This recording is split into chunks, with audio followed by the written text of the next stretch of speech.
mapagpalang araw po sa ating mga ka-journey sa apat na sulok ng daigdig. Kumusta po kayong lahat? No? Isa na namang magandang episode ang ating matutunghayan ngayong Tagalog. Matutunghayan ngayon. Okay? Tawag dito, parang kinakabahan kasi ako. Ako parang kinakabahan kasi yung bisita po natin ngayong umaga ay napakaganda. Okay? Kung yung mga previous natin, parang nakaka-insecure sila in one way or another. Dito naman, pag-beauty naman ang pag-uusapan. Muli ay inihingi namin ng paumanhin na wala pong ating Sister Dulce dahil siya ay ngayon ay hindi ko na alam kung saan siya lupatong by this time. Pero sana na-enjoy niyo po ang ating programa kahit po hindi natin siya nakakasama kasi naman ay talagang ginagawa po namin ng special effort para nang sa ganon ay mayroon tayong makausap dito sa ating programa. Hindi po tulad ng mga nakaraang panahon na parang pag wala siya, ako lang ng ako, di ba? Nanawa na kayo sa akin. So ngayon naman, bigyan natin ng ibang rekado ang ating programa. Sa mga nakaraang episode po natin na simula nung wala si Sister Dulce ay nag-umpisa po tayo sa topic na kung saan kailangan tayo nakaangkla sa ating Panginoong Jesus. Sa lahat po ng problema, ng mga pagsubok na pinagdadaanan natin, ano ba nang nilalakaran nating sitwasyon ng mga buhay natin, ang bottom line lagi ay dapat nakaangkla tayo sa ating Panginoon. Upang nang sa ganon, tulad ng barko, pag ito ay nakaangkla, tangayin man siya ng alon o palayagin man siya ng tubig sa dagat, hindi siya nawawala at hindi siya naliligaw, hindi siya napapalayo sa pantalan dahil siya ay nakaangkla. Ganon din po tayo sa pagsubok natin sa buhay. Marami tayong ups and downs, maraming roller coaster situation tayo. And yet, if we are all anchored kay Jesus, hindi po tayo mapapamali, hindi po tayo mapapaiba ng landas, at tayo ay mananatili sa posisyon na kung ano ang pagkatawag natin bilang anak ng Panginoon. Kaya sa mga nakaraan ay natunghayan po natin kung paanong ang tayo ay sinusubaybayan ng Panginoon simula pa nung bata tayo. Tayo ay may pagkatawag, tayo ay may purpose sa buhay. Tayo ay may magandang planong ibinigay sa atin ng ating Panginoon. Ang gagawin lang natin ay sumunod, lumakad dito. Kahit na dati tayo nasa dilim, tayo ay napunta na sa liwanag. At maging ang kagalingan na na-share sa atin ng mga dating nag-iisip ako kung anong tatawag namin sa mga bisita Hindi naman, ayaw nila ng co-host, Kasi ako nga nagdalagin ko ang host. Pero sabi ko, siguro ito yung hope sharer, taga bahagi ng pag-asa na meron sila at naranasan nila. Ngayong araw na ito ay napakapalad po natin na makasama ang isang dating member ng Sex Bomb Dancer sa Itbulaga sa Channel 7. Dati natin siya napapanood at palagay ko marami ang nagagandahan sa kanya noon. Pero alam mo, mas maganda siya ngayon. Kasi meron siyang klase ng parang brightness ba na makikita mo sa aura ng mukha niya. Kasi nakita ko na rin siya before. Pero napapanood ko siya. Pero parang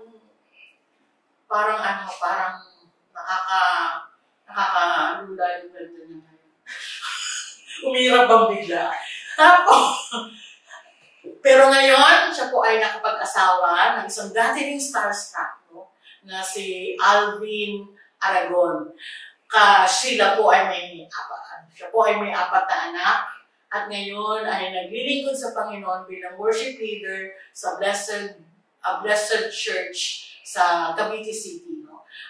Ngayon ay magbabahagi siya sa atin ng kanyang ng kanyang ng kanyang buhay, ng pagtatagumpay. At ang episode po natin ngayon ay may title na The Story of Redemption. Paano siya hinango, paano siya binuo ulit, paano siya nakabangon, nakabawi sa lahat ng mga masaklap na karanasan. Kaya mga ka-journey, please help me welcome our journey sharer for the day.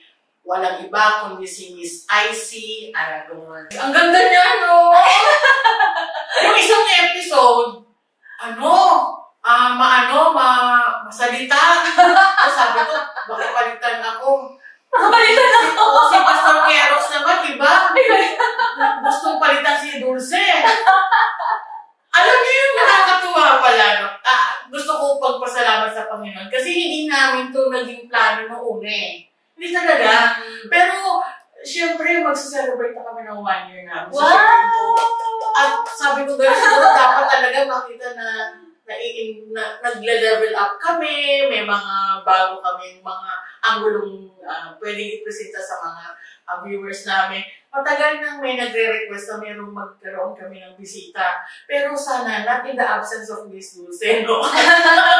Sana dalawa kaming bumabato sa inyo. Para dito naman to solo-solo. Namimiss ka na namin, Sister Dulce, sana. Very soon makasama ka namin. Pero mga ka-journey, huwag po kayo mag-alala. Kasi, makakasama natin siya. Kung namimiss niyo siya, namimiss ko rin siya. Kaya, namimiss na rin tayong lahat. Ayan, IC. Hello po. Congratulations po pala muna sa inyo dahil mag-1 year na kayo. Naman to boy. Hindi, pala, oo, next month, na kami. Anyway, kumusta ka na? Ganda-ganda mo. Ay, thank you. Thank you po. Parang malilikit dito. Parang Salamat po kayo. Kasi lagi ko sinasabi na ang ginagawa namin bisita, yung mga ordinaryong tao. Kasi yung mga viewers natin, mga ordinaryong tao din sila. At sa lahat ng naranasan nila sa buhay, kumbaga, parang mararamdaman nila na ay ordinaryong karanasan din yun. Kasi pagka big names, parang, siyempre, siya yan, ganyan. Celebrity yan, celebrity rin. Parang iba yung movers.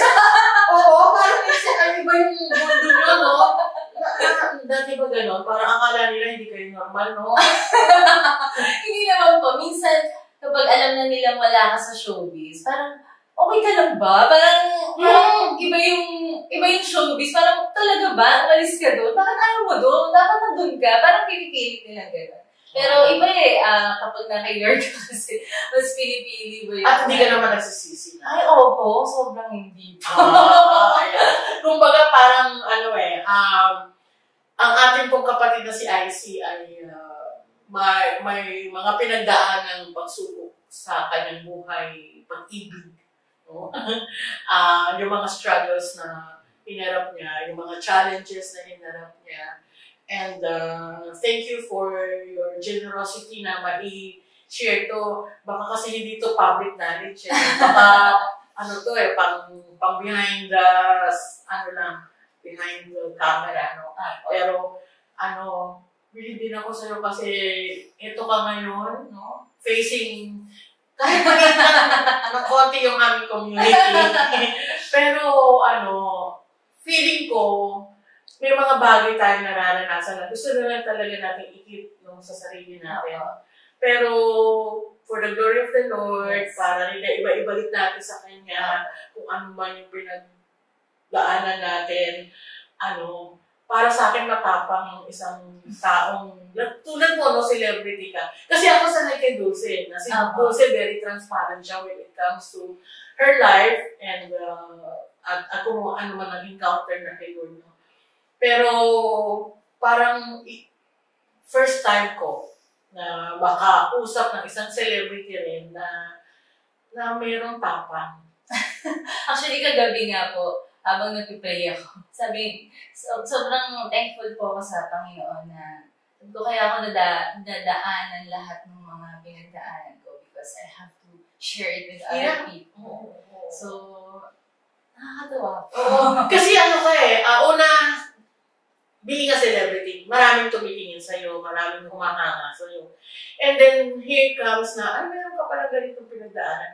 And yet, no, you are now carrying the banner of victory over those experiences na dinaanan mo.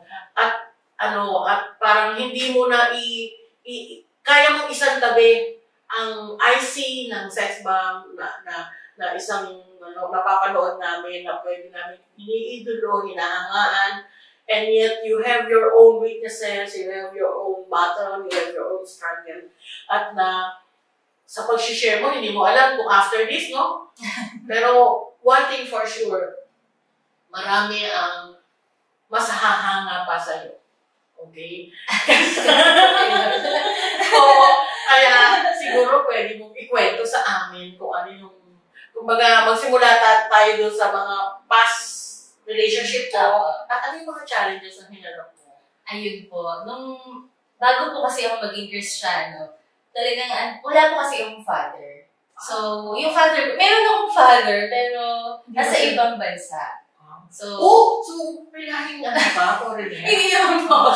Pilipino din po.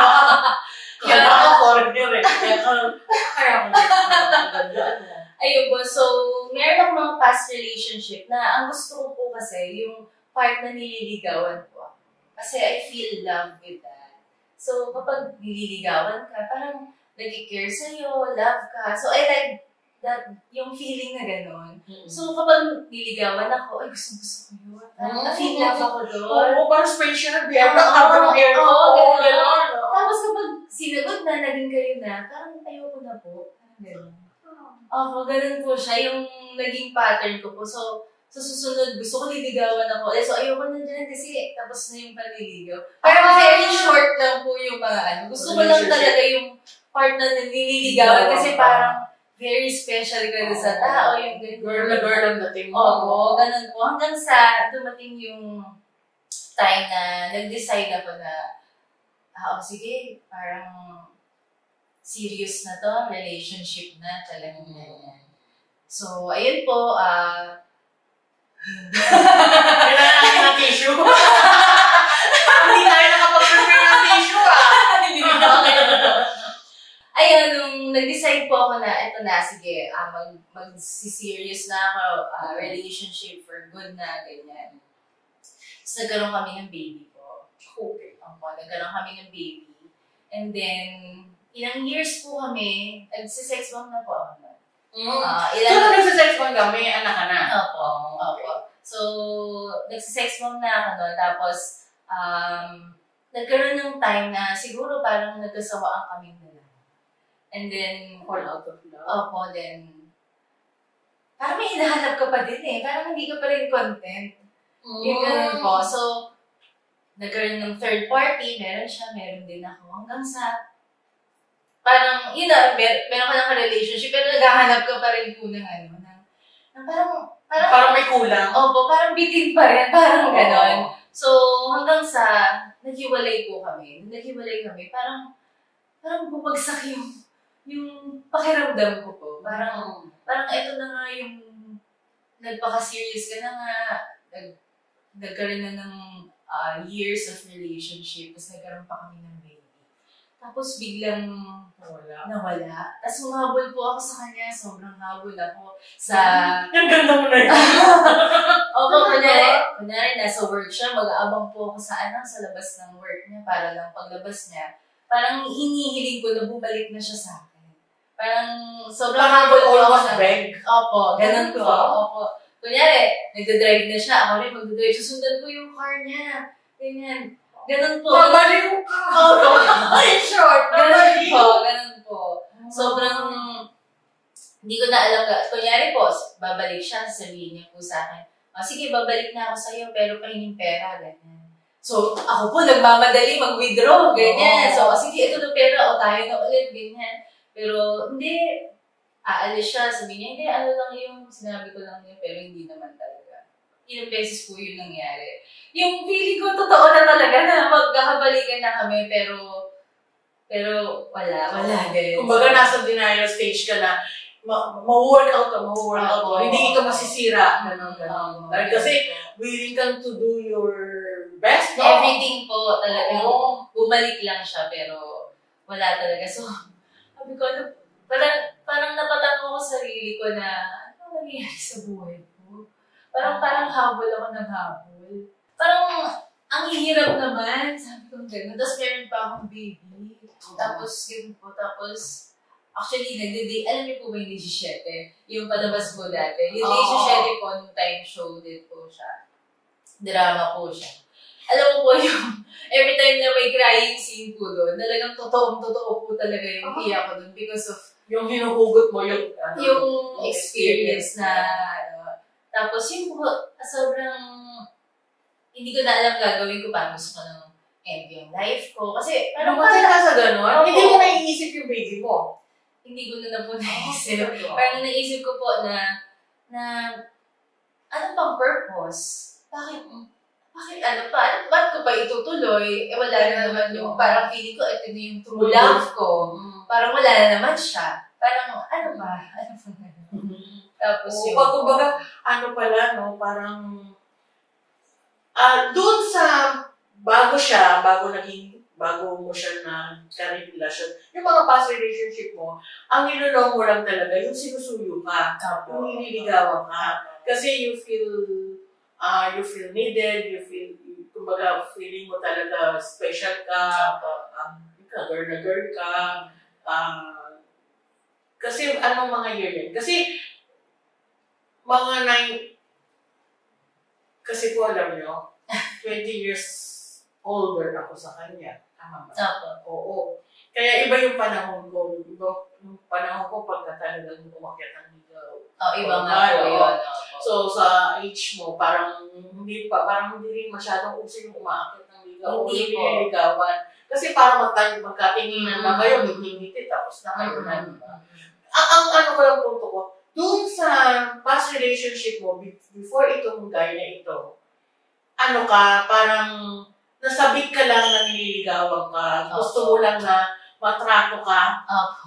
Na parang station. Pero, pagka na-achieve mo na yun, ayaw mo na.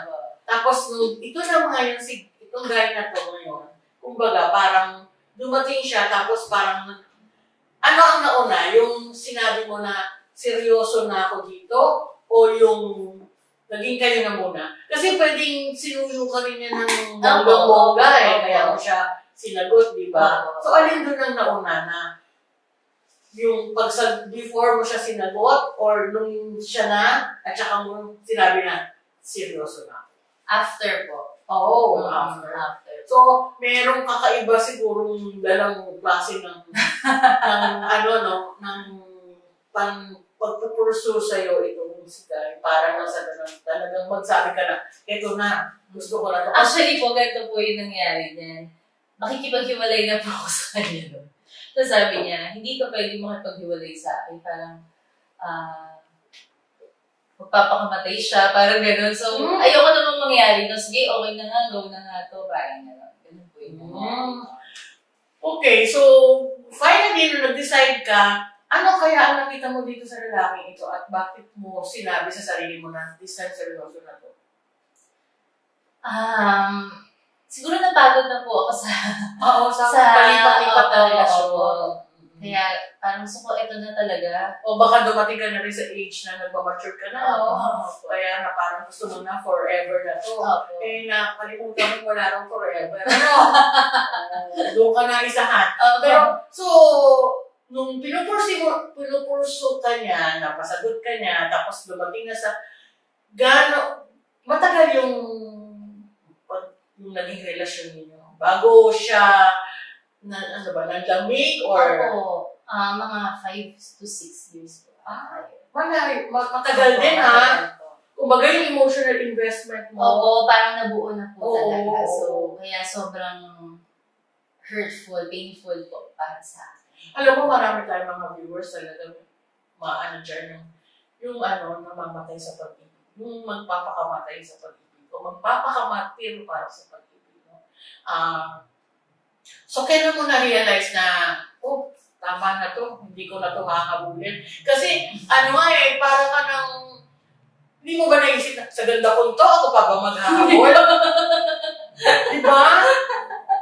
Ako pa ba ang maghahabol sa kanya? Kailan yung time na sinabi mo na, that's enough, ayoko nang maghabol sa'yo. Kung ayaw mo na sa akin, yung kailan mo natanggap na wala na talaga kayo? Yung po kasi, manager namin sa sex bomb before, sabi niya, tara mag-date tayo para mahimasmasan ka naman, sabi niya sa akin.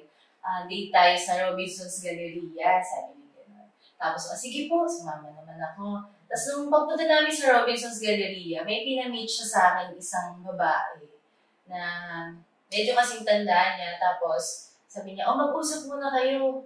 Ganyan, hintayin na lang kita ha. Ganyan. Di ko kilala yung babae. Tapos nag-usap kami, nag-share na siya sa akin ng gospel. Nag-share. Opo. So, nung nag-share siya ng gospel, sabi ko, parang, nagsasalita po siya, hindi ko siya kilala. Pero, while she shares the gospel to me, grabe po yung luha ko, talagang parang bumuhos. Pero yung nagsama sa'yo sa Robinson Gallery, kilala niya itong babae ito? Opo, kilala niya po. So alam niya, ang agenda niya talaga is, ito, miserable buhay mo, pakausap kita dito. Opo. Talaga? Opo, yun po yun. Tapos, yun, sobrang grabe yung luha ko. Hindi ko naman talaga kilala tong babae ito, pero naniniwala ka sa sinasabi niya? Naniniwala po ako sa sinasabi niya. Tapos habang nag-e-explain siya, parang totoo ba ito? May pag-asa pa yung buhay ko. Parang, yun po yung nasabi ko. Ganun po yung sa loob ko lang po, pero hindi ko po sinasabi sa kanya. Parang, meron pa palang pag-asa yung buhay ko. Tapos after namin mag-pray, parang po akong yung nabunutan. Totoo po yun, nabunutan ng tinik. Parang sobrang gaan ang pakiramdam ko nung araw na yun. Parang nawala yung bigat na dinadala ko dahil dun sa broken relationship na meron po ako. Tapos after po no, dinala ako sa parang service nila sa church.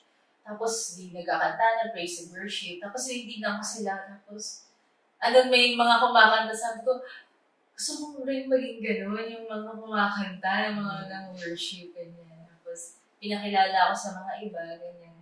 Tapos doon na po nag-start na parang, pero hindi pa po doon agad na na-heal ako. Pero gusto ko na po, parang palagi nandun ako sa... Oo, kasi yun yung lugar na kung saan you find comfort. Opo. Parang may peace ka. Opo. Parang ayoko na magtrabaho. Gusto ko palagi na lang ako nandun sa church, ganyan. Tapos, ayun po, tinuruan nila ako how to read the Bible, ganyan. Tapos, ang dami kong natutunan. Yung babaeng kumausap sa'yo, ngayon kilala mo na. Opo, kilala mo na. Kala ko hanggang ngayon, di ba? Nananawagan tayo eh. Sino po yung nakita sa Robinson Galleria? Ito po yung bunga. Diba? Kilala ko na po siya. Oo, kilala ko na po siya. Siya rin ba nag-alaga sa'yo? Opo, siya po ang... Siya yung spiritual mother mo. Opo, siya po ang takbuhan ko. Gusto ko nga, huwag na siyang umalis sa akin. May gano'n. Dali ko na po sa bahay. Parang gano'n po. Yun po yung nangyayari. Tapos hanggang sa ilang months din yun. Tapos nalaman ko po na meron ng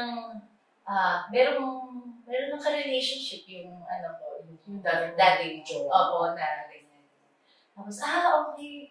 Tapos, parang, tinignan ko po yung sarili ko, sinabi ko po sa sarili ko na meron na siyang karelasyon. Inulit-ulit ko po, meron na siyang karelasyon. Kinukumbisi mo yung sarili mo? Tapos, bakit wala po ako nararamdamang sakit? Oo, talaga? Oo, sabi ko, bakit gano'n? Parang hindi ako makapaniwala po na ito yung hinahabol-habol ko. Ito yung sumira ng buhay ko. Talagang grabing bumagsak talaga yung ko po. Tapos, inulit ko sa sarili ko na, meron na, parang gano'n.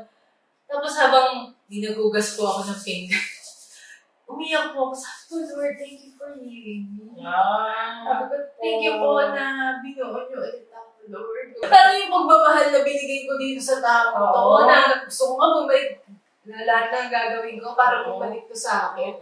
Pero nung sinabi na meron na siyang iba, kasi ako, parang wala na relationship eh, parang hindi ko na siya naiisip. Parang gusto ko palagi ako nandun sa church, ganyan. Tapos, Sabi ko, grabe ka, Lord. Wala akong sakit na nararamdaman ka. Sabi ko gano'n. Grabe po yung healing na ginawa mo sa akin. Thank you po, ganyan. Tapos, parang binuo niya ako ulit. Parang yung broken na heart na nangyari sa akin. Binuo niya ulit. At saka, kontento po ako dun sa nararamdaman kong pagmamahal na galing sa kanya. Parang, hindi ka na naghahanap. Oo, hindi mo na kailangan. Hindi yung si IZ eh. Hindi po talaga yung si IZ. Kasi ako yung naghahanap na kasi dumadiligaw sa akin, ganyan. Kasi doon ako na-feel love eh. Parang hindi ako naghahanap. Napansin ko po sa sarili ko, walang ka-relationship, ganyan. Tapos gusto ko palagi ako sa church, ganyan. Gusto ko nag-serve ako doon, kids church, lahat na pinso. Parang ang sarap ng feeling, ang sarap, very joyful ka doon, ganyan po. Tapos, until na may nakikita kang mga family sa church, ganyan. Sabi ko, Lord, gusto ko rin po magkaroon ng buong family. Kumbaga naibulong mo kay Lord. Opo. Na gusto mo na magkaroon ka ng Buong family. Ganyan. Tapos, hindi lang basta pamilya. Ang gusto mo buo. opo, buong family. Kasi nga, hindi po may baby ako, wala yung Tapos, so, every time na may nakikita ko, sabi ko, Lord, gusto ko ng ganun. Lord, gusto ko ng ganun, Lord. Ganyan. Pero, kung hindi mo, wag na lang po. Ayoko na. Ayoko na po, God. Ayoko na daan na yung dating. Opo. Ayaw mo nila na gumawa ng buhay na wala sa Lord. Opo, ayoko na po nun. Kasi nakita ko po yung difference ng wala yung relasyon na wala ang Panginoon. Tsaka yung na meron akong relationship kay God. Ganyan po. So, ayun, maraming buwan, maraming ganyan. Tapos meron na rin mga nanliligaw, ganyan. Pero natatakot po ako, may fear po ako na hindi ka na yung dati na pagka naramdaman mo na ganyan. Sabi ko, hindi, ayoko, natatakot po ako. Natatakot po ako na ayoko na po mangyari yung nangyari sa akin. Natatakot ka na baka magkamali ka sa pipiliin mo ulit. Kaya nag-decide din po ako na ayoko na din po ng tao na walang Lord sa buhay niya. So yun po. Meron din nanliligaw na mga nag-church, pero medyo hindi pa rin po ako no, medyo iwas pa rin po hanggang sa sinasabi na nung leader ko, ba't ka ba natatakot? Ganyan, di ba nagpipray ka nga ng buong family? Sabi niya ganyan. Ba't ka ba natatakot? Kasi yun nga po, yung naranasan ko, ganyan. Huwag ka nang matakot kasi nasa iyo na si God. Sabi niya, huwag ka nang matakot. So, ayun po, hanggang sa meron akong na-meet, yun nga yung husband ko today. Na-meet ko siya sa church din. Pinakilala siya sa akin. Basta una siya sa akin na nag-church. Tapos ako po basta una siya naging Christian sa akin.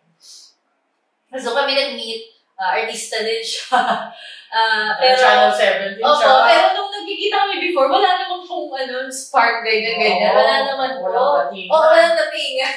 Pero nung nandun po, parang nakakatuwa po kasi hindi naman siya nanliligaw kasi gines din siya sa namin, parang palabas namin relationship. Every time na nag-share siya, puro about Jesus ang sinishare niya. Nakakatuwa naman tong taong to kasi puro talaga yung pinag-uusapan po namin. Yung gano'n po. So, mas na-i-enjoy mo. Rather dun sa topic na walang na iba,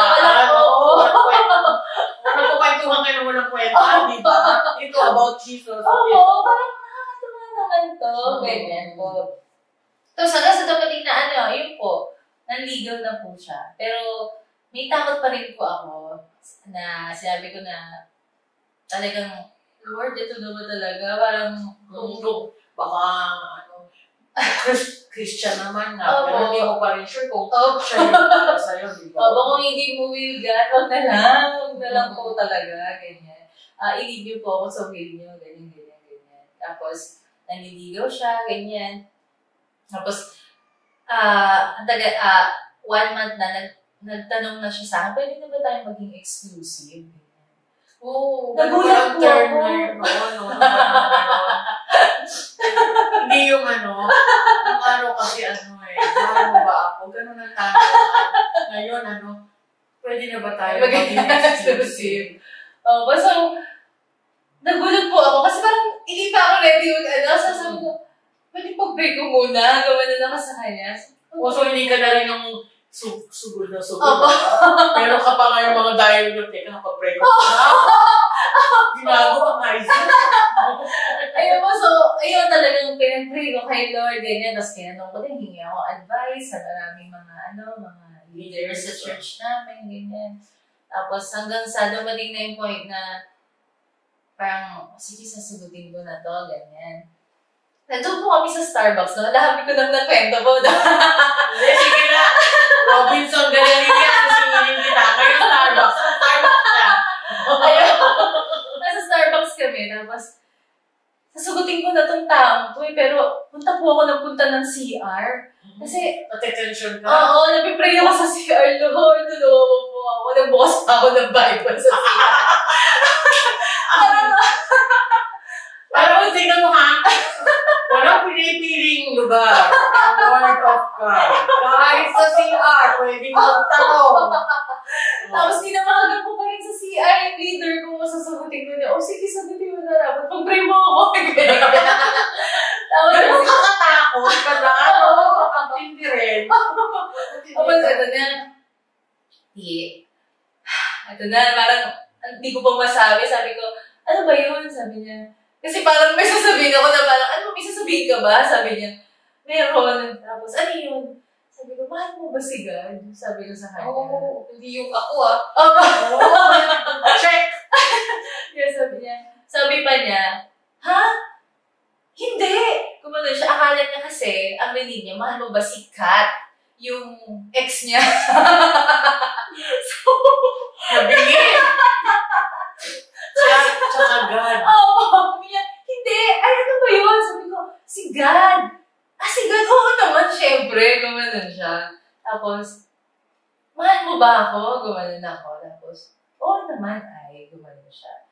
Tapos, kasi po, nung nanliligaw siya, bago po siya manligaw, nasa 700 Club kami. May interview din po ako na ganito. Sabi niya po, ay, gusto ko tang ligawan. Pero gusto ko kung maging mataas yung respeto ko sa'yo. Gusto ko na ikaw na yung mapapangasama mo. Yun po agad yung sinabi niya po nung... Ano pa ba ang tatalo doon? Maliligaw pa lang po. First day. So, yun po. So, talagang sabi ko kay Lord, thank you pinaranas mo sa akin yung tamang panliligaw. Iba yung panliligaw ng hindi, ng hindi Christian. Opo, iba talaga. Sobrang malaking difference po.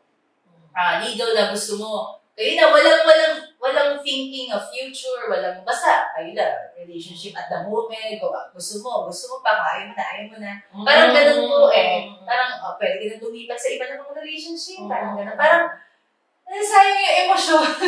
Tama. Yung ganun po. So, siyempre, nagkakaedad ka rin. Hindi, opo. walang assurance na diba? Yun po. So, nung sinabi niya sa akin yun, parang naman, ang taas ng respeto. Tapos, yun po, nung sinagot ko siya, mahal mo ba ako? Oo naman. Tapos, sige kung mapayag na akong maging girlfriend mo, sabi ko. Ganyan. Tapos, nag-holding hands po kaming ganyan. Nung nag-holding hands po kami, kinabukasan po, tinawagan niya ako. Sabi niya, ay, binabawi ko na yung holding hands natin.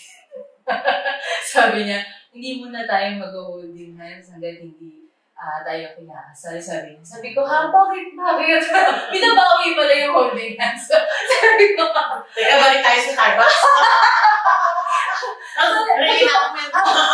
Nagulat po ako. Sabi niya, gusto ko kasing protektahan ka at saka protektahan yung sarili ko. Gumanon po siya. Tapos, kaya, muna tayong magdikit. Kami yung gano'n. Kaya nga may congratulations.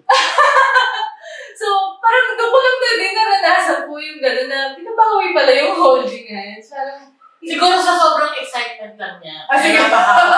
Alam mo sa sobrang saya niya. Kaya napahawak siya sa'yo. Pero siguro talagang kataba of his mind, talagang gusto niya, ingatan ka. I-preserve ka rin talaga. Pero alam niya naman yung past niya. Alam ko niya. Tapos yun, dumaan na 1 year po bago kami kinasal. Alam ko doon sa 1 year na yun. every time magkasama kami, kaming dalawa lang.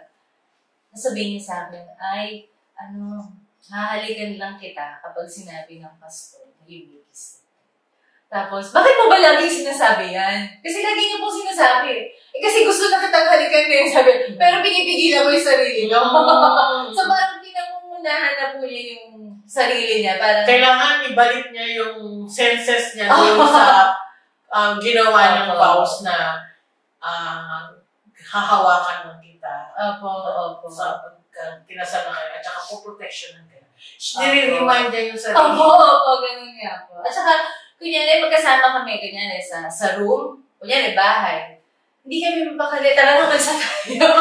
Hindi po kasi baka kayo medyo, kami na lang ako, ganyan. Huwag na tayo dito kumain. Kunyari, pagkakain na kami ng tanghalian, ganyan. Tara na, sa tayo, doon na lang muna tayo sa Ganun po, parang, ibang-iba talaga po doon sa sa relationship. At least kaya niyong kontrolin. Or by the reason. Kasi kung nire-remind din kayo ni Lord na ito yung vows niyo, ito yung sinabi niyo. So, talagang kasama niyo si Lord. Kasi the only way na kakayanin niyo i-overcome yung sariling flesh niyo, yung tawag ng laman, ay sa kapangyarihan na niya ni Lord. Totoo po. Kasi wala naman. Before wala ka naman po, iniisip na gano'n. Saka hindi, yung tandaan natin na sinful tayo by nature. So, normal sa atin yun eh. Pero, pag kami intervention ni Lord, talagang nagagawa natin tumalikod sa tentasyon. Sabi nga po ng asawa ko, every time daw na nakikita kami, tapos uuwi siya sa bahay, luluhod daw po talaga siya kay Lord. So sabi niya, Lord, nag-tempt na ako. Tulungan mo ako. Ganun po, talagang iniiyak niya, sinisigaw niya daw talaga kay God na na hindi niya magawa yung hindi pa dapat. Kasi di ba, sabi ko naman, gusto mo bumait pero hindi mo pero pagka may intervention talaga ni Lord, maganda yung ginagawa niya talagang each time na matitempt siya. Talagang, Lord, tulungan mo ako kasi umiiral yung sarili niya, yung sinful nature niya. Galing. Tapos yung kinasal kami, talagang eto na. Eto na po. Tapos sabi niya, nakakatuwa na kaya ka palang i-preserve ng Lord until na ikasal ka na.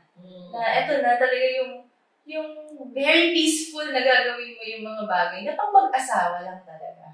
So, yun po yung nakakatuwa na after my broken relationship na parang gusto ko nang i-end yung life ko. Parang hindi ka naman si Jesus. Hindi ba yung buhay mamatay sa krus para sa tao, no? Hindi ka si Jesus. Hindi ka si Jesus. Pali-pali. Kasi parang parang willing kang yung buhay mo para sa. Pero napatawad mo siya. Opo. Kasi, paano mo sa sarili ko na forgive ko na, humingi pa siya ng tawad or talagang automatic mo lang na pinatawad? Po nun prayer and fasting sa church namin. Tapos, naisip ko siya kasi about forgiveness yung topic namin. So, patawad ko na ba itong taong to? Tapos, pinaalala lang sa akin ng Panginoon kung paano niya ako pinatawad. With all the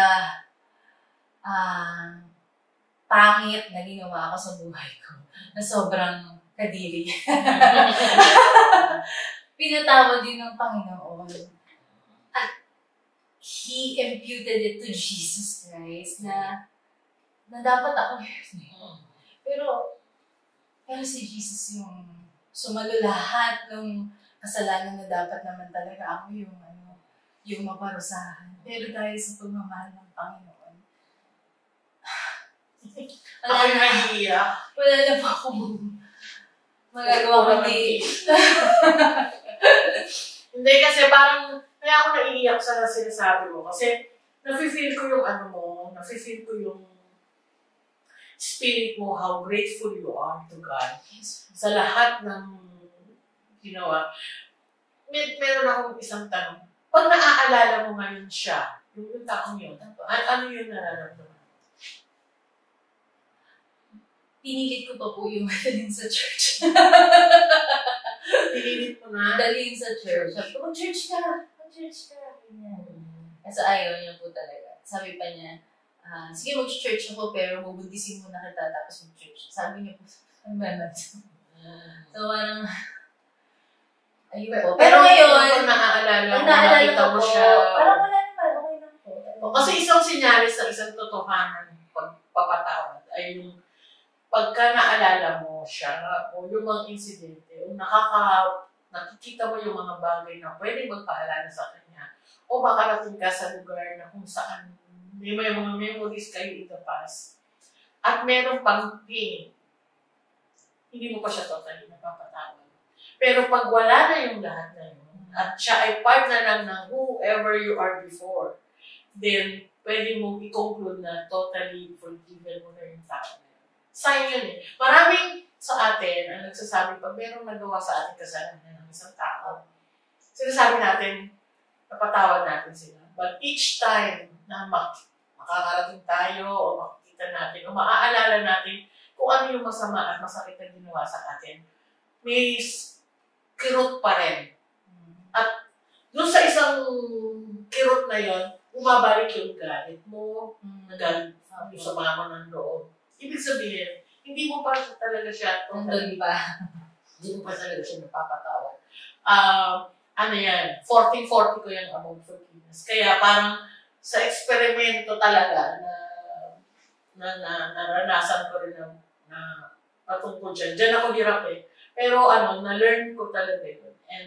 And lagi kong yan tinatanong sa mga nagsasabi, hindi, pinatawad ko na si ganito. Basta huwag lang na siya magpapakita sa akin. May ganun, may ano pa rin po. Kahit pinapatawad ko na itong taong na to, basta huwag lang siyang ganito. Ibig sabihin, hindi mo pa talaga napapatawad. Or nandun ka pa lang sa healing process. Kasi, hindi rin ako naniniwala na sa isang iglap napapatawad natin ng isang tao. Proseso yun. Kasi emosyon yung dinidil doon eh. Diba? So, pagka talagang, pero mo, dinala mo sa church, siya sa church, pero gano'n pa rin yung reaction niya. Pero, doon pa lang nakita mo na, hindi, piningatan ka na rin yun. Kasi, kung yun ay sinabi niya sa'yo, noong baliw ka pa sa kanya, malamang, Go na go pa rin po. Oo. Kasi, i-ex din mo yun sa kanya. Diba? Basta, umattend ka ha, sige, pagpuntis ako sa'yo. Diba? Pwede i-ex din mo yun. By nature ng tao gano'n.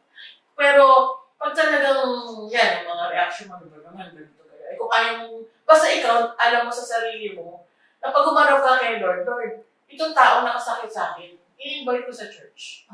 Pero hindi na pinansin. So, parang natapos ka na doon. Hindi mo na siya pananagutan sa ako naman. Diba? At least yung pagpapatawad mo naman sa kanya, rin, proseso rin yan. Opo. Hindi naman agad. Until na, ka na lang po na, napatawad ko na tayo. Kasi yung sinasabi mo na yung sinasabi mo na kaya mo siya napatawad kasi talagang ni-remind ka ni Lord na ako nga na ganito ako napatawad ko. Diba? Pero kasama na yung karanasan. At doon din naman nagsisimula ang isang bagong pag-uusay sa'yo. Opo. Yung pag-uusay sa'yo. So, finally, kasal na. Opo. Na kiss the bride na. Opo. At meron na po kaming mga maalala. Kumbaga, malaki rin ang tulong ng community mo sa church, no? Na inalalayan ka. Yes, yung pamilya mo. Actually, yung family ko po, nung una, medyo ilang sila na parang kasi Catholic po eh. So, parang, bakit iba na yung sa akin? Pati parang iba na, kasi mahilig ako mandaya sa games before. Parang iba ka na ngayon, Hindi ka naman nahaya? Oo, parang ano ba nangyayari sa'yo? Talagang may total transformation na nangyayari sa'yo. Pero hindi mo naman sadya yun. Parang, hindi na ako mandadaya. Oo, ganyan. Tapos, dinadala ko po sila hanggang ngayon po. I-invite ko po sila sa church. Ang maganda naman po nun na every time meron silang gustong ipag-pray, talagang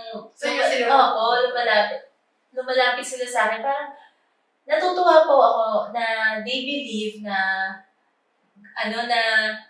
totoo yung sinasamba ko na Diyos na kasi bakit po sila lalapit pa sa akin? Pwede naman kayong mag-pray sa Diyos nyo. Parang, yung gano'n, bakit sa akin pa? Parang gano'n. So, doon pa lang po, natutuwa na po ako doon. Kasi kung you remain Catholic pa, ang meron lang ikaw talaga as very personal relationship with God. Kaya, kumbaga, yung pagpapapray nila sa pag-request nila ng prayer sa iyo is just an admission na mukhang yung Diyos na pinaglilingkuran mo o pinapanalangin mo isa sa kanila. At syempre, hindi pa naman ganun din kadali ng matanggap. Kasi doon na yun eh. Pero at least kahit pa paano, meron na silang effort na nagpapakita na naniniwala sila sa kung kanino ka nananampalataya sa panahon. Ayan. Ako, alam mo na, parang ako kasi parang, sabi ko nga kung ang nangyari sa'yo na, alam ko marami rin sa atin, no? Lalo na pagka ang umiral yung flesh, no? May pagkakataon talaga na iiral yung mas gusto mo.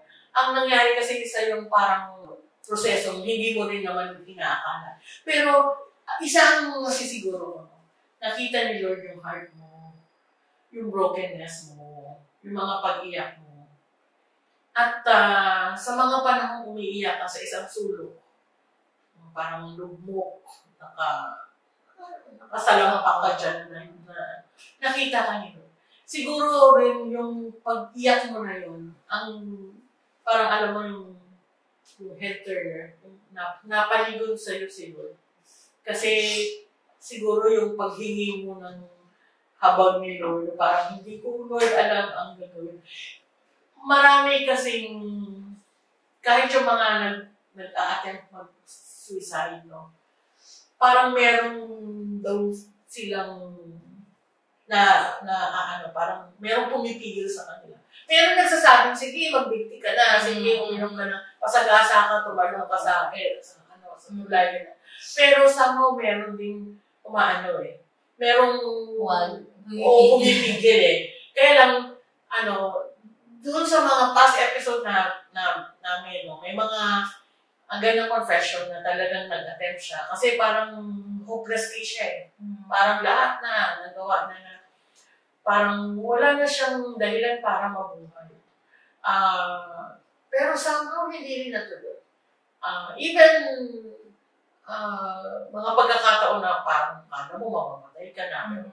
Ganun tayo ka na nito. Parang sino naman ba tayo? Anong meron tayo? Kaya pwede natin sabihin sa lahat ng mga viewers kasi natin na merong pag-asa, merong nagtutoong nagmamahal sa kanila. Yes. Kasi tayo hinahanap natin yung pagmamahal na nanggagani sa tao. Lalo tayo babae. Oo. Tapos, lagi natin isipin ang kahinaan natin ay tenga natin. Kaya pagka nabola tayo, go tayo. Pero ngayon, so mayroon ka ng buo ang pamilya mo, answer prayer sa Lord. Meron kang asawang may takot sa Diyos at nagmamahal sa Diyos, so answer prayer ka na. Anong pinagkakaabalahan mo ngayon? Ano po ako ngayon? Content creator. Blessing po ni God kasi nag-start po ito nung pandemic. Diba, nawala ng trabaho, halos, ganyan. Tapos ito pong blessing ni Lord, pwede mong gawin sa house lang.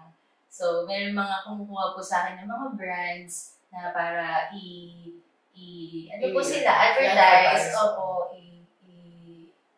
i-promote po, ganyan. Tapos, babayaran ka po nila. So, hanggang sa nagtagal siya hanggang ngayon, yun pa rin po yung ginagawa ko. Nakakatawa po.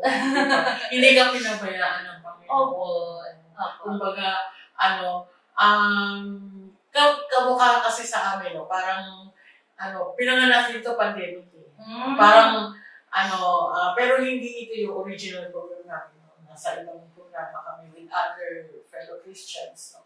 Hanggang sa parang i-push kami ng Panginoon na kami dalawa ni Dulce. O doon sa dati magkasama din kami. ang kaparaanan ng Diyos ay napakarami ng sangay-sangay lang yan, di ba? Pero isang pagpapatunay na lalo ngayon, so, nag-vlog ka ba? Meron ka bang TikTok? Meron ka bang gano'n? Opo, meron po akong TikTok, may Instagram, may Facebook page. Oo. Sige, parang. Improve ko rin kami doon. Sige. Hindi, kasi kami, maliit lang talaga yung community namin, no? Naipanganak din kami dahil sa burden ng mga suicide cases. No? Tumaas ang suicide cases during the pandemic at pabata ng pabata ang kikigil ng buhay nila for a simple reason na hindi nila alam kung ano gagawin nila sa buhay because of the pandemic. Nahihirapan sa pag-aaral, nawalan ng trabaho, nagsara negosyo.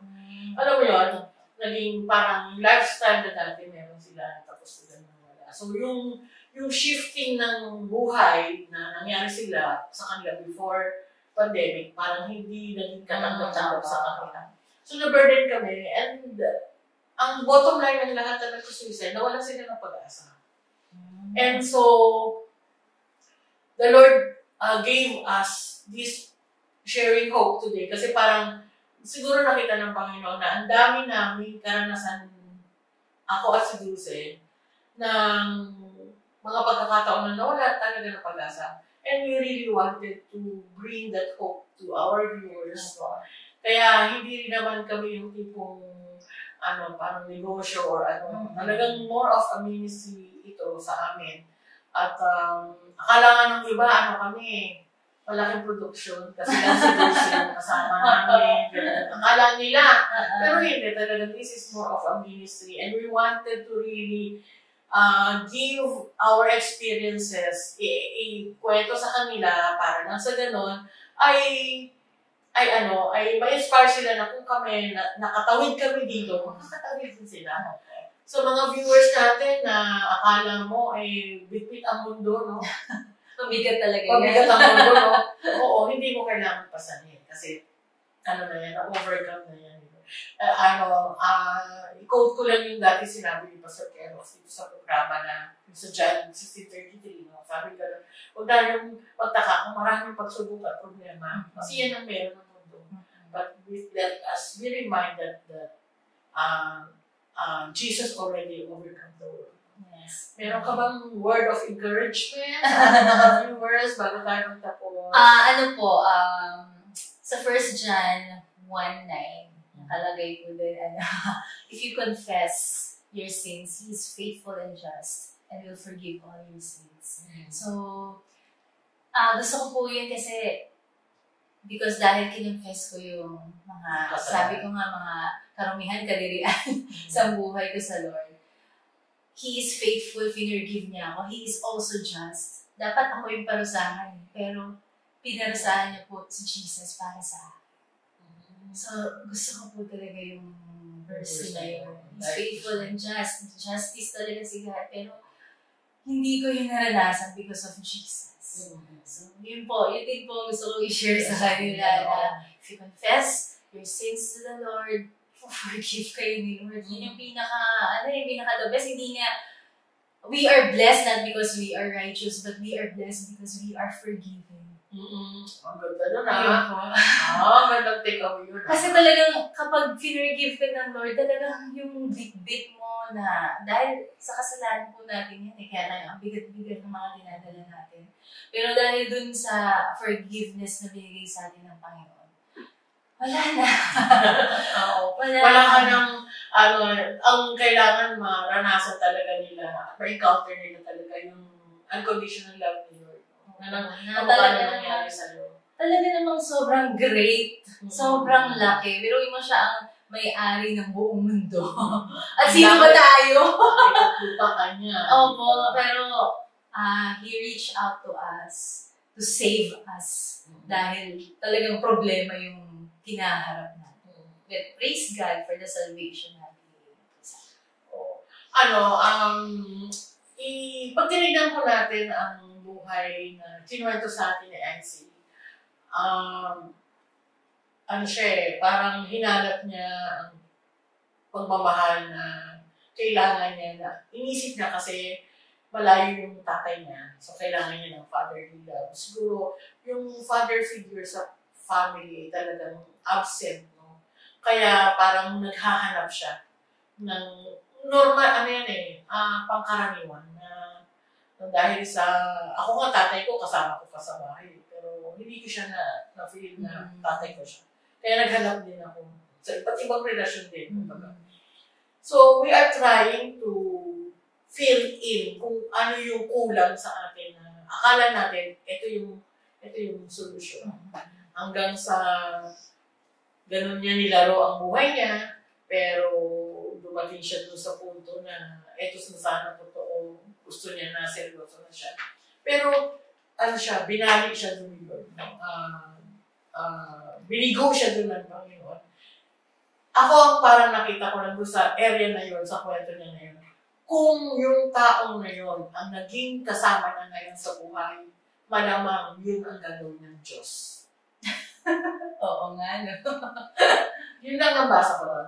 Na inalaw ni Lord na buwagin at ibagsak ang taong yun sa iyong pananaw para maipakita na hindi siya ang kailangan mo sa buhay.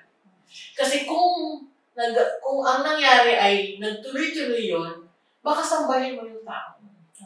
At yun ang ayaw, because our God is a jealous God. Kaya ang ginawa ng Panginoon ay talagang pinakita niya ang sinful nature ng tao ngayon at hindi yun ang sagot sa gusto sa tanong mo. At hindi yun ang tutugon sa pangangailangan mo. Ang kailangan mo ay si Lord. No? Tinanggal siya sa iyo ng Panginoon. At nagkaroon ng space sa puso mo para makapasok si Jesus. Kasi at that time, ang puso mo punong-puno ng tao. So, kailangan siyang maawala para makapasok naman si Lord. No? Ngayon na si Lord na yung naghahari sa heart mo, kita mo, naging subjective ka, lahat ng decision mo, ikukonsulta mo sa Kanya, lahat ng kibot mo, gusto mo kay Lord na lang muna, nagtatanong ka na ayaw mo magkamali, natatakot ka na hindi mapaayos o mag-fall ka ulit sa dati mong buhay. Mas na-enjoy mo yung church kasi nandoon yung presence ni Lord na kung saan nararamdaman mo yung yakap niya, yung presence niya, secured ka, may kapayapaan ka, may joy ka, ibang klaseng happiness ang nasa heart mo. Na gusto mo doon na lang tumira, di ba?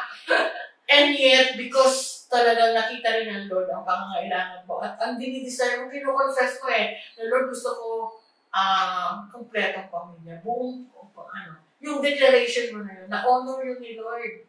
And so, siya rin naman ang pumili ng lalaking ibibigay sa'yo with this kind of vows naman na hindi galang ka niya, protectionan ka niya, ingatan ka niya. At hindi rin madali yun na gawin ng isang lalaki. Kasi normal sa isang lalaki na mag-take advantage sa babae. Kasi, pero, doon, sa kwento mo na yun, parang doon ko naman nakita yung, ang galing talagang si Lord ang nasa sentro nyo. Na parang, kakain lang kayo, tapos mag-tempt na kayo. And dyan si Lord sa harap, parang siyang, ano ba yung salamin na nakalagay pagka-pandemic? Parang gano'n, no?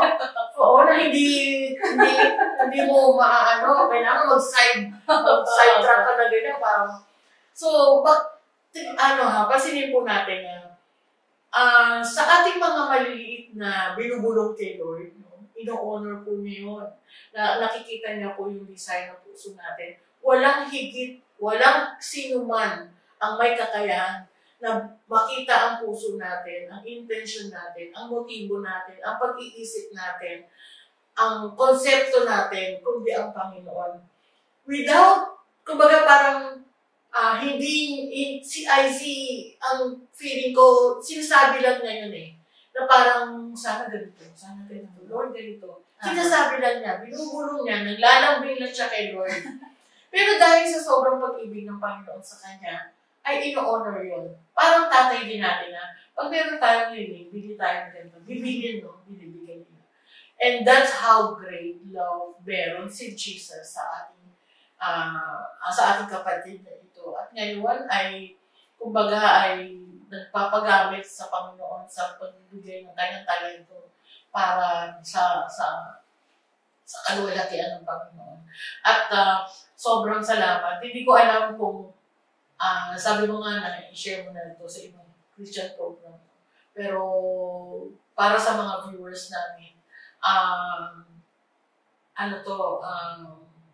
pwede yung sabihin na kung kaya ni IC, kung kaya ni Alvin, kaya din namin.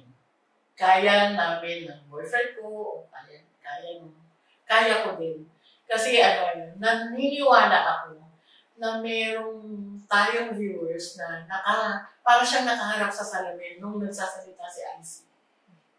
Parang nakakakita ako ng taong tulad mo na nanonood sa atin ngayon. At nagsasabi na, Lord, anong meron si IC? Na bakit mo siya naiahon? At paano mo siya nabuo ulit? At paano mo siya naibalik sa dating, yung pagkatao na talagang dinisenyo sa iyo ng Panginoon. Kung kaya ng Diyos na gawin ito sa ating kapatid, kaya na rin itong gawin sa inyo, sa ating lahat. No? Sa mga may pinagdadaanan na tulad mo sa kanya, wala po sa tao, o wala po sa kung sino man iniidolo natin, ang makakapagpuno ng ibang klaseng pag-ibig, pagmamahal sa mga puso natin. Dahil ang great lover of our soul ay walang iba kundi si Jesus lang. Kaya sana ma-inspire po kayo. Ako na ko sa kwento niya. Parang alam kong parang may ganung kwento ang mga tao. Pero yung sa isang tulad niya na isang celebrity, tapos yung may mga pinagdaanan, no? Kung nagawa ng Lord na buuin ang isang IC Aragon, kaya rin niya yung gawin sa ito. Kaya sana, pagkatapos ng episode na ito, kung nais nyo pa rin na talagang patuloy na ma-inspire at ma-encourage, no? We really wanted to share to you the kind of hope na pwede kang buuin ng Panginoon. Balik-balikan mo ang episode na ito. Hanggang sa matagpuan mo ang pinakasikreto na ginawa ng kapatid natin si IC na ano ang naging susi, bakit siya nabuo ulit. Kaya sa ating lahat ng mga ka-journey, thank you IC for sharing us your life's journey dito sa community namin. And may we all find Jesus as the lover of our soul. No? Siya lang at walang iba kundi siya lang. Umakla lang tayo sa ating Panginoon. At maranasan din natin yung glow ng mukha niya, kasi iba yung itsura pagka nasa mundo ka, di ba? Iba rin yung aura ng isang nasa Panginoon. No? Yung mata niya kung paano nakatawa. Napansin niyo ba? Yung mata niya kung paano kumatawa. O, di ba? Yan sabi ganun, ang ating mga mata, ang reflection ng ating soul, ng ating dalawa na ating spirit. No? And I can feel kumbaga naging very generous to, hindi ka naging magamot sa amin na i-share ko. And I believe marami pa ang taong magpapalain sa testimony mo na yan. Dahil maraming tao ang merong kwentong tulad mo. Yan.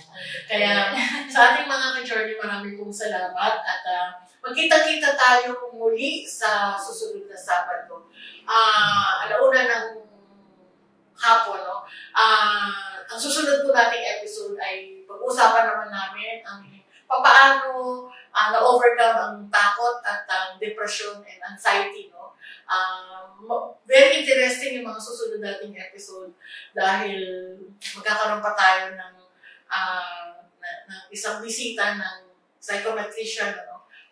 Kumbaga parang pag-uusapan naman natin ang tungkol sa mental health.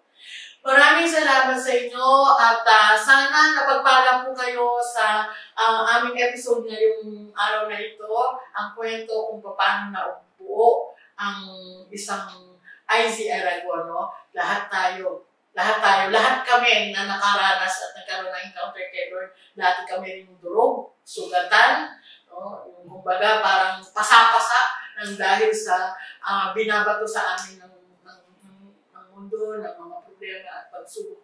Pero eto ngayon ang isang IZ Aragon na nagsasabi, mayroong pag-asa at mayroong katagumpayan. Meron talaga. Thank you, no? Siyempre, gusto namin na iabot sa'yo ang aming maliit na token na... Ayaw naman, hindi mo ito maliit. Ang token ng MXV, no? Maraming salamat po kay Ma'am Gina Espejo, ng may-ari ng MX3. Supportahan niyo po itong produkto na ito kasi ang lahat po ng proceeds na pupunta po sa isang foundation na kung saan na sumusuporta sa mga missionaries. Kaya malayo ang nararating ng gospel ng Panginoon ng dahil po sa pagsuporta natin dito. Totoo yan. Napakalaki din ang puso ni Ma'am Gina na talagang punong-puno ng pagmamahal para sa Panginoon. At sa ganitong simpleng paraan ay naikakalang ang kanyang salita. Kaya marami pong salamat. At huwag niyo pong kalimutan, LSS, like, share, and subscribe sa YouTube at sa Facebook page po namin na Sharing Hope Today with Dulce and Dulce. At don't forget to hit the notification bell para nang sa ganun, each and every time na meron kaming upload ay ma-notify na makarating sa inyo, no? Pwede mong, yung TikTok. Ayun mo, gusto niyo po akong i-follow. Ano mo siya? For sure, marami pa siyang mga kwento at ayun po. Same lang po ang name ko sa TikTok, Instagram, and Facebook page. IZ Lazona Aragon. Yan. O yan na mag-subscribe. Pag nag-subscribe kayo sa kanya, subscribe din kayo sa kanya. At yung mga subscriber niya, sigurado po promote ko. Ay, alam mo ha, kagustuhan talaga. Way yan ni Lord. Kasi yung isa naming guest, 6,000 na daw yung kanyang Wow! Kaya sana kami rin, no? Sana all. Hindi. Basta kami continue to share our episodes para na sa ganun ay marami pa rin ang pa-bless at malay ninyo, may mga taong nangangailangan ng mga lessons at learnings na di-discuss namin dito. Kaya maraming pong salamat ulit at huwag po kayong manood sa amin kahit po wala ang ating Sister Dulce. Thank you and God bless. Bye-bye!